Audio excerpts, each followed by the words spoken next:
Hi everyone, my name is Apurva and this is my very first video on YouTube. I recently read my first paper on computer vision called Barlow Twins. I really liked this paper and was fascinated by how the architecture actually worked and how the math can be tweaked to make the computer vision better. So I have created a presentation that I wanted to share and explain how this method of Barlow Twins work. So, Barlow Twins is a new self supervised learning method that simplifies computer vision by redundancy reduction principle. All these terms, self supervised learning, redundancy reduction principle, will become clearer as we move on.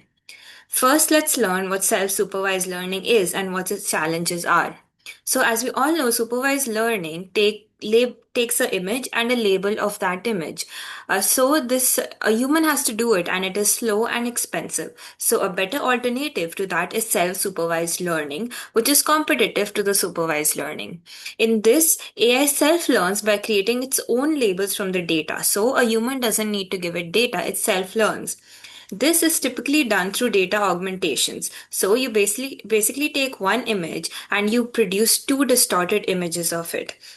And this distortions can be done through cropping, horizontal flipping, like flipping 180 degrees, blurring some areas of the picture, grayscale, like converting to a gray color, color jittering by changing the colors of some pixels, and something called solarization. So for every image that we have in our data set, like that two distorted version created for that one image. These are then converted into vector embeddings, which are basically vector matrices, which are a mathematical representation of each of these distorted versions of the image. And so our goal is to make these vectors as close as possible because we have taken just one image and we have distorted that. So we want the AI to know that these two distorted versions belong to the same image. So the vectors, like the mathematical representation of both these distorted versions, should be similar, which means as close as possible. But we tell the AI that, hey, like make these vectors as close as possible, but what the AI does, it cheats. Like it realizes it can do so by simply outputting the exact same trivial constant representation. Like all vectors are one for every single image it ever sees. So like the mathematical representations could be like all zeros or all ones, and it would say that, hey, like these vectors are similar, so these images are similar, but essentially it's not learning anything. It's cheating by making all the vectors the same number, which does not make sense. This method was called collapse. Now, to avoid these collapse, a lot of previous methods were put into place by different papers, like SimCLR, SWOV, BYOL, that stands for Bring Your Own Latent, and SimSiam. All these methods begin the same and then they change a bit. So let me explain. So let's look at SimCLR first. This X is one image, and then T is like a bag of augmentations that you have, like the big T tilde, and then this small t is one of the augmentations from that bag of images, and then T dash is another augmentations from these batch of images. So you take one image, you apply one augmentation and you get X I, you apply another augmentation and you get xj. Then you apply a function and get these representations. You apply another function and get these embeddings. They both are embeddings like mathematical representations, but these have like lesser features, H, and Z has like more features. And our goal is to maximize the agreement between the final representations that we have. Similarly, in BYOL, but like in this case, collapse can be done because since like these are two networks that are individually producing these representations, the AI can again cheat. Now, BYOL tackles this problem. It's the same thing. It takes one image, it produces two augmentations of it, then representations, then another representation. And like what this is doing, it's like um the top network is actually stopping, right? It's not like moving anything forward. It can't change its weights right now. And what the bottom layer, what the bottom network is doing, it's that its task is to predict what image the top layer is seeing. So now the two networks can't produce vectors individually. They are dependent on each other. Like the second network has to know what the first network is seeing. So they can't really cheat. They can't individually output all ones or all zeros or all the same numbers. So they're dependent on each other, and how this is how collapse is avoided. In SimSiam, the same thing happens. There's a stop gradient which stops the first network from changing its weights, and the first network has this predictor that predicts what the second network is seeing. So all these methods, they actually broke the symmetry between both the networks. Like all the methods broke the symmetry between both the networks, and this is how they have all avoided collapse. Now let's come to our method called Barlow twins.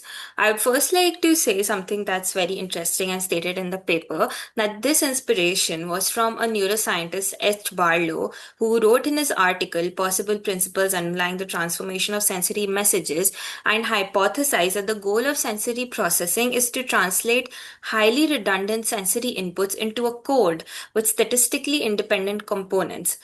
This means that when our eyes see something like a blue wall, all the neurons in our brain, there are many neurons in our brain, but all the neurons aren't saying that, since it's a very big blue wall and it has like many segments to it.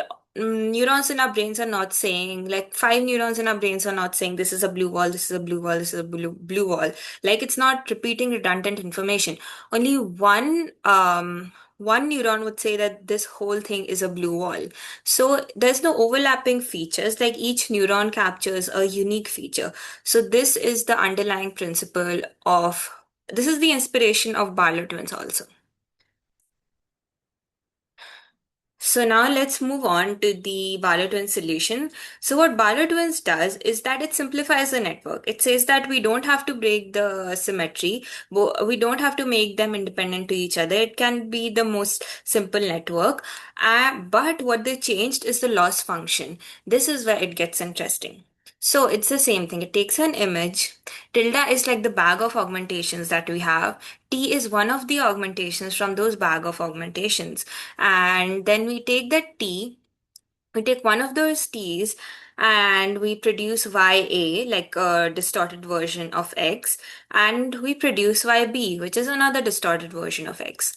Now we have this encoder, which produces embeddings, and then with a few features, and then this projector, which also produces embeddings, but with more features. Finally, we get ZA and ZB, and using these, we create a cross correlation matrix.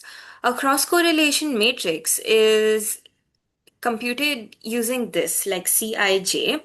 Uh, so it means that in these embeddings, like this is the ith, this is all the rows are called I and all the columns are called J. So all the columns are telling us is the features, like feature 1, feature 2, feature 3. And all the rows are telling us like image 1, image 2, image 3. So when I say like yeah, and then in the cross correlation matrix, this is J, all the columns are J, and all the rows are I. So what the columns are telling us is that it's feature 1, feature 2, feature 3, till however many features we have. Here we have like 8192. And then the rows are also like feature 1, feature 2, feature 3. So when I say, um,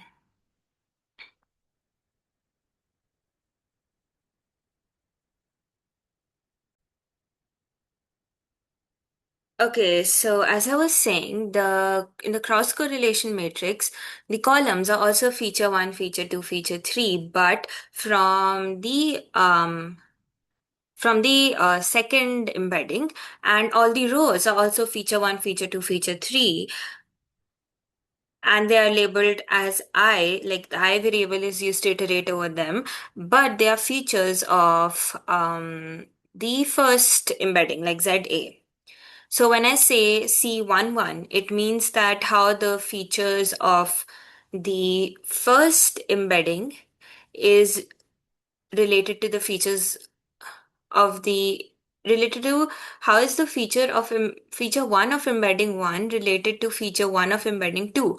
And when I say C23, it means that how is the feature 2 of embedding 1 related to feature 3 of embedding 2.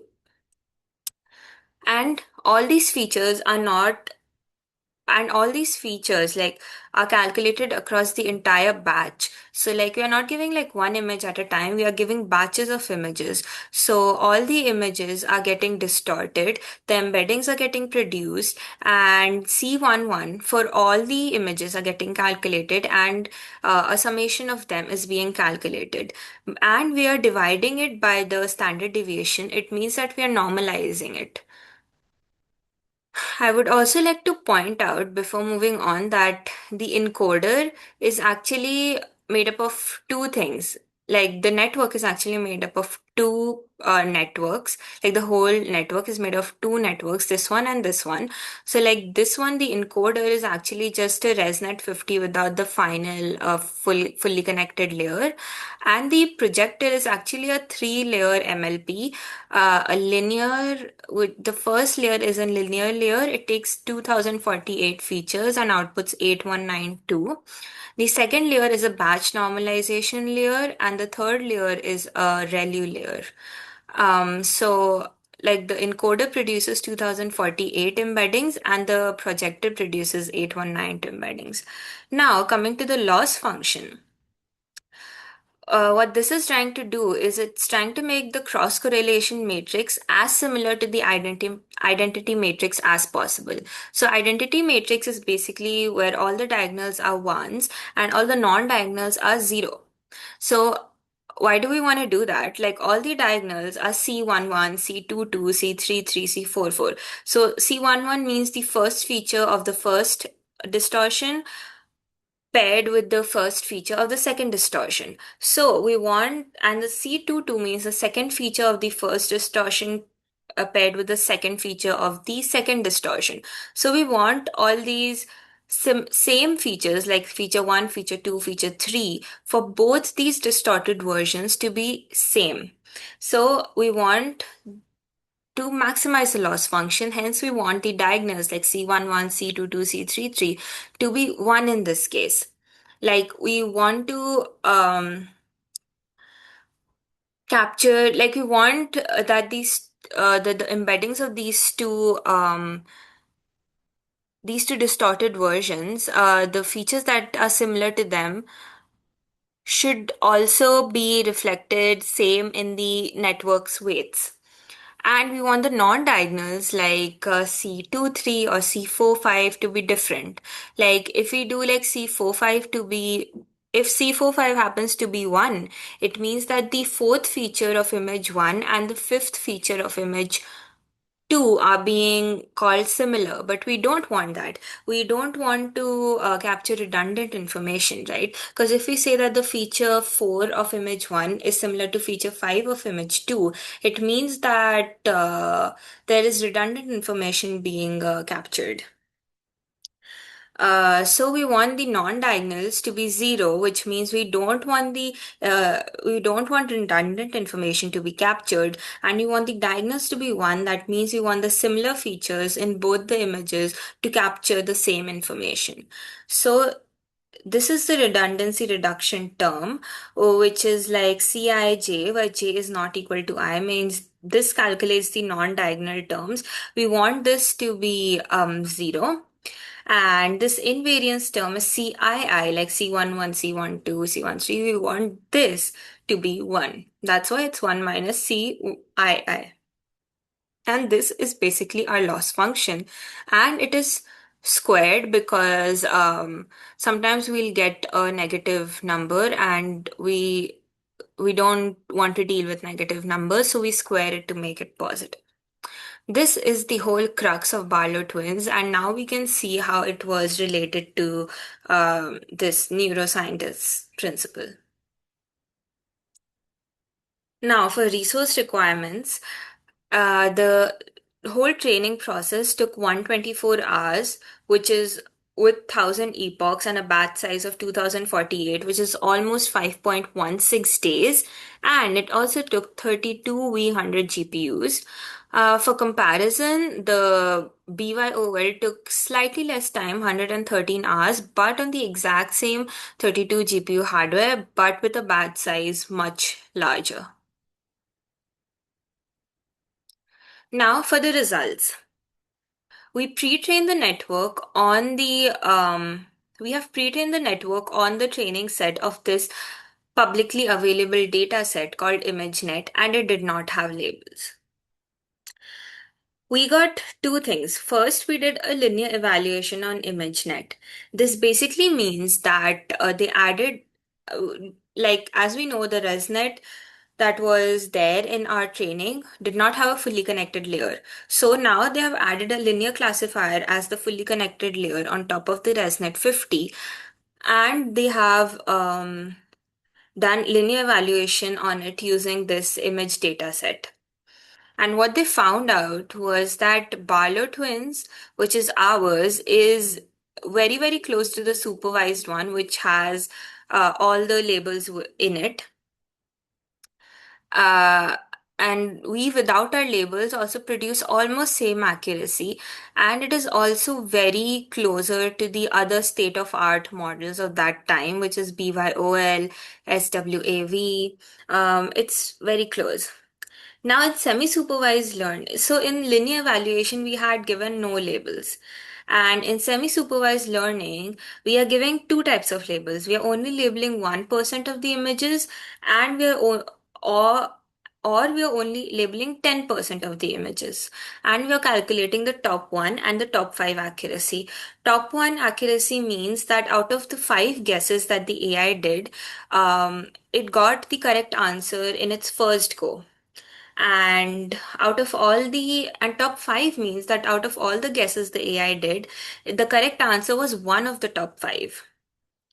So as we can see, like Barlow twins method either wins or it's very close to the state of art. So it wins in when the labels are 1%. So it's greater than supervised also and all the state of arts. And similar in the top five also it wins. And it is pretty close in when we do like a 10% labeling of the images. Next, our result is we do again, the network is pre-trained and we do image classification. And the second thing we do is object detection and instance segmentation. So, for image classification, we take three data sets, which is places 2005, INET 18 data sets, and MAP on VOC07, and we compare it with the other top three best self-supervised methods. We compare it with the other self-supervised methods that are available. So as we see that Barlow Twins is the best in places 2005 and INET 18, and it is pretty close to the best in VOC07. Now, what image object detection means is that there is an image and then there are many objects in it, and you want to detect the objects. And instance segmentation is a much more complicated thing. It means that we are taking a image and we are actually creating a border around that object. So, object detection is basically creating a box around the object and detecting that object, and instance segmentation is creating a very specific border around the object and shape of that object. So it's a much harder task. We again use three data sets. We did object detection on VOC07 plus 12 data sets. We did object detection on data set, and we did instance segmentation on COCO data set also. We found out again that Barlow twins ours is pretty close to the one that had the highest accuracy, or it is the one that has the highest accuracy. Now, ablations. What ablations means is that the researchers try to remove each part of their new contribution and try to see how it changes the experiments. Try to see if actually what they have added has improved the accuracy, or is it something else that is improving the accuracy. So for ablations, they only did 300 epochs instead of 1000 epochs, since we are only doing ablations, and so 1000 epochs takes a lot of time. So naturally, since we are doing less epochs, the baseline has now changed from 73.2% to 71.4% for top 1 accuracy, and from 91.0% to 90.2% for top 5 accuracy. And all the ablations presented, we report the top 1 and top 5 accuracy of training linear classifiers, which are the frozen layers on the 2048 dimensional Res5 features using the image train set. Also, I forgot to mention that we remember how we did like 2 dimensions. So, like 8192 dimensions is only used for training the network and calculating the loss function. And once the network is trained, we get rid of the projector, and now we only, for evaluation purposes and experimentations and ablations purposes, we only look at the encoder with the 2048 embeddings. And this means that basically the ResNet 50 that we had that did not have the fully connected layer before, we have added one more, we have added the fully connected layer on top of it, and it is a linear classifier. And we have frozen all the other weights that we had. In this cases also, the weights are frozen. We have only like added linear classifiers on top of the ResNet 50. Now, loss function. So we are trying to remove each term of the loss function here and see what the effect of removing it is. So the baseline here is when we have both the terms of the loss function. Only invariance term, it means that if you remove the diagonal term, the one that we had to put as 1, it drops the accuracy, but not that much. But when we remove the off diagonal term, where we said that we don't want any redundancy, the accuracy really drops down low.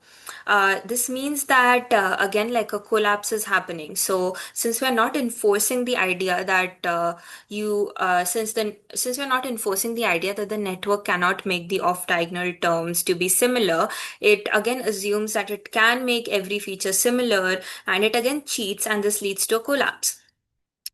Now, normalization along the feature dimension, it is basically how we had calculated the our cross-correlation matrix. The denominator was normalizing along the feature dimensions. So like if you remove that, it decreases the accuracy, but not that much.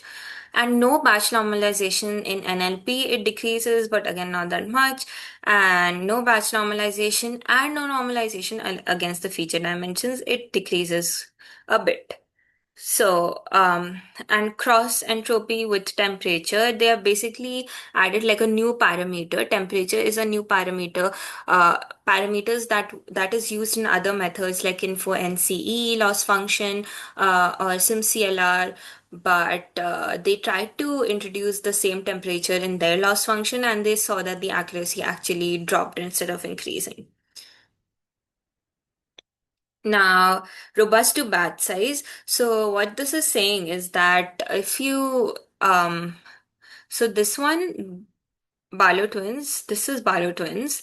This one's BYOL and this is SimCLR. So what this is doing saying is that as the batch size is decreasing, like the number of images that we are giving in one go to the network, as it is decreasing, the accuracy is also decreasing. Like this is minus 4%. And by BYOL is also decreasing, but SimCLR is pretty robust, like it's only decreasing by minus 2%. So what we get from this is that the Barlow Twins actually performs really well. Like it can identify our images really well, even if we give it um, very less number of images to train on, while the other methods perform poorly when it's given lesser number of images to train on. So this means that actually this paper was from 2021, where people did not have a lot of GPU powers as they do now. So this result of having a higher accuracy with very few images was a really good finding, because it would help people and it would help them run with lesser powerful GPUs also, which the other methods that had come before Barlow twins like BYOL and SimCLR were not able to do. They required a lot of computing power and like a lot of images to actually produce a good accuracy. Now, augmentations. So what this means is that augmentations like crop and blur are the necessary augmentations. So crop and blur had to be added in every image, and then color jitter, grayscale, and all. It was added one by one sometimes, or it wasn't even added. So what this is saying is that baseline means a lot of augmentations are added. Then they're kind of removing the augmentations one by one. So they remove the grayscale, then they remove the color jitter, then they remove the crop and blur. Um, Nope, sorry. They remove the baseline. The baseline is this, and then they remove the grayscale, so like no grayscale. Then they remove the color jitter, so no color jitter. Then they removed everything else, so only crop and blur remains. And then they remove the blur, so only crop remains. So here we can see that BYOL is actually robust to these augmentations, but Barlow twins and SimCLR, they do drop pretty much in accuracy, like almost 7%, 28% when the augmentations are removed. So Barlow twins is not robust to augmentations. You can see this as a disadvantage. The authors do agree that this can be seen as a disadvantage, but it can also be seen as a advantage. It can be seen as successfully learning the specific visual invariances. So what we want the model to learn is actually in our control. Like in BYOL, it's not really in our control. It seems that the BYOL is absolutely ignoring our augmentations and being very robust to them. But Barlow twins is not really ignoring the augmentations. It's actually paying attention to the augmentation the user is giving. So it means that what we want the network to know is in our control. So if we give some augmentation, we can be assured that the network is learning our specific augmentation only. Now, for projector depth and width. So what we did is we tried to make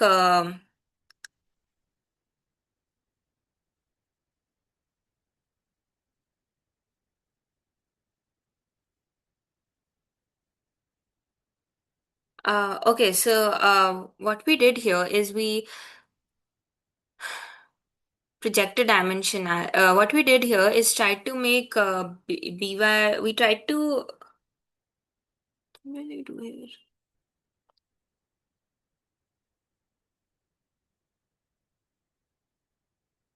Okay, so what we're doing here is we are measuring the projector depth and width. So width is basically the dimensionality of each layer. In our case, it is 2048.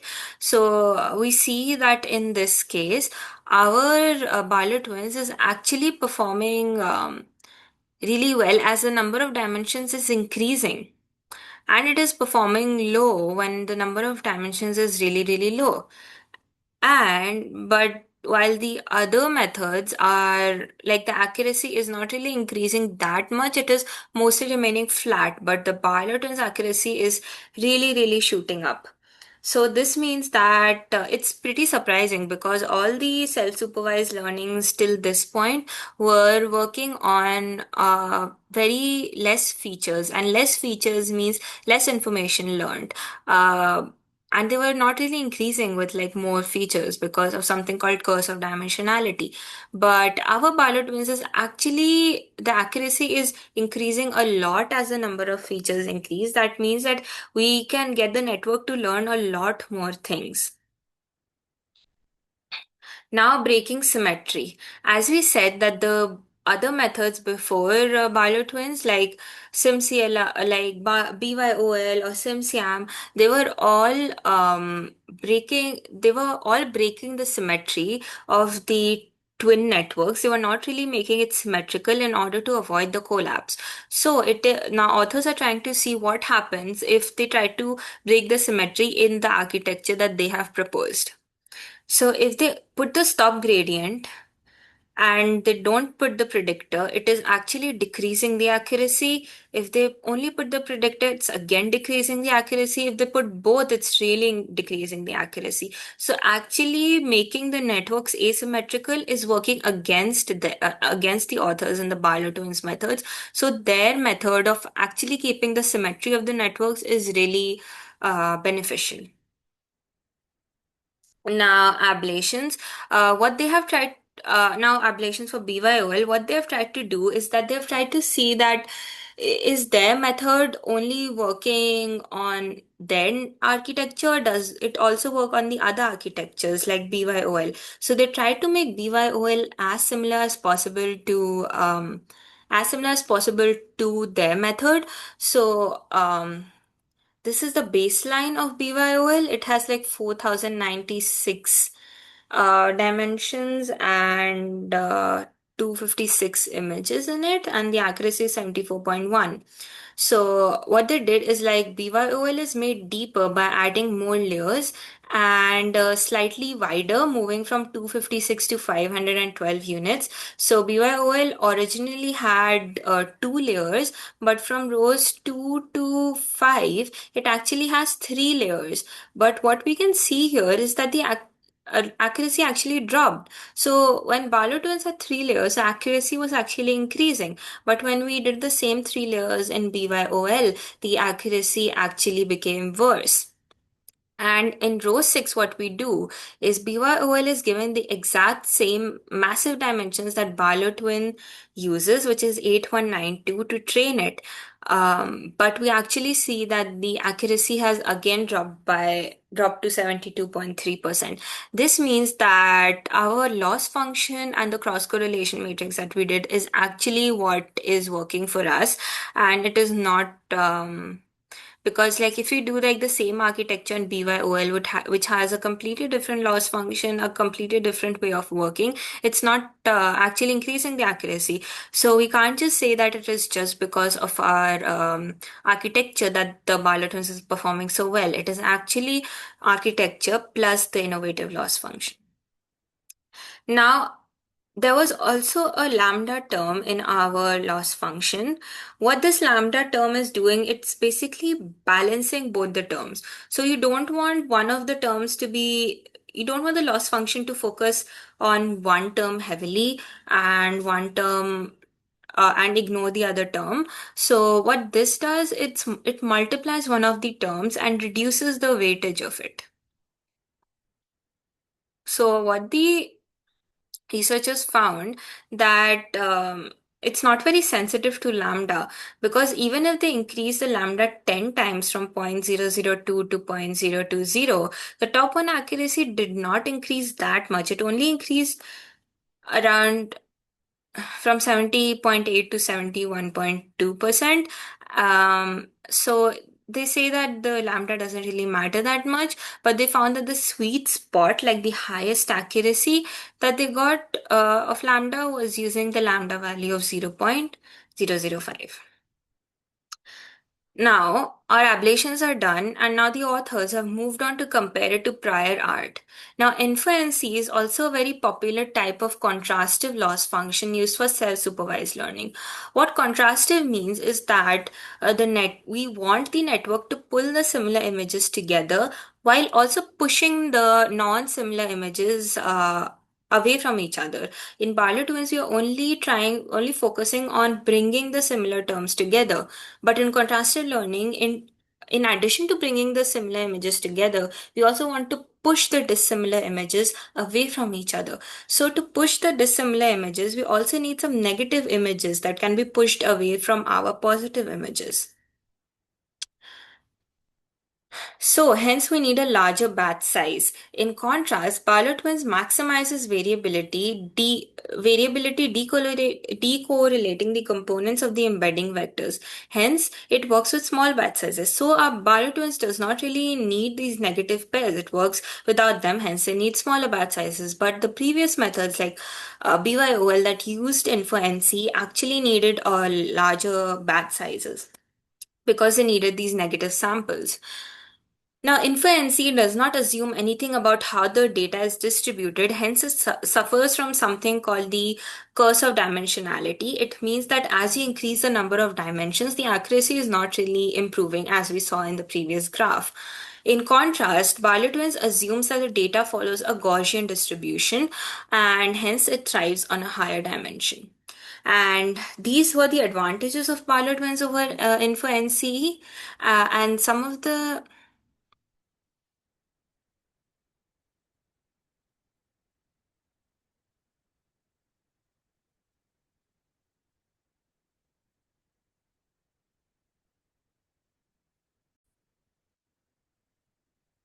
and some of the other differences, which cannot be seen as either positive or negative, is that inference embeddings are typically normalized along the feature dimensions, and Barlow twin normalizes embeddings along the batch dimensions instead. Inference doesn't use the balancing factor while our method uses it, and inference also has another hyperparameter known as the temperature, while our method does not use it. And as we saw before, using this temperature is actually decreasing the accuracy.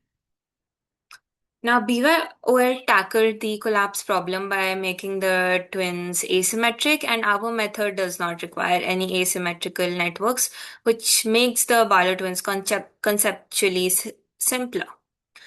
Now, whitening is a process that ensures each feature is given a new piece of information. Like, we don't want the features to repeat information. We want them to be non-redundant.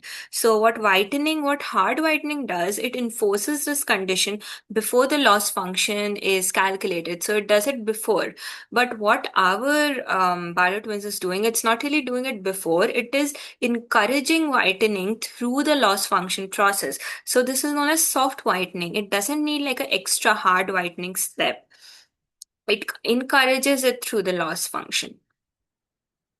Now, to conclude, the future directions that the authors have stated in the paper are there at that we can explore even larger dimensions greater than 16,000, which will require newer hardware and algorithms, which I'm sure we have now since it's been 4 years since the paper has released.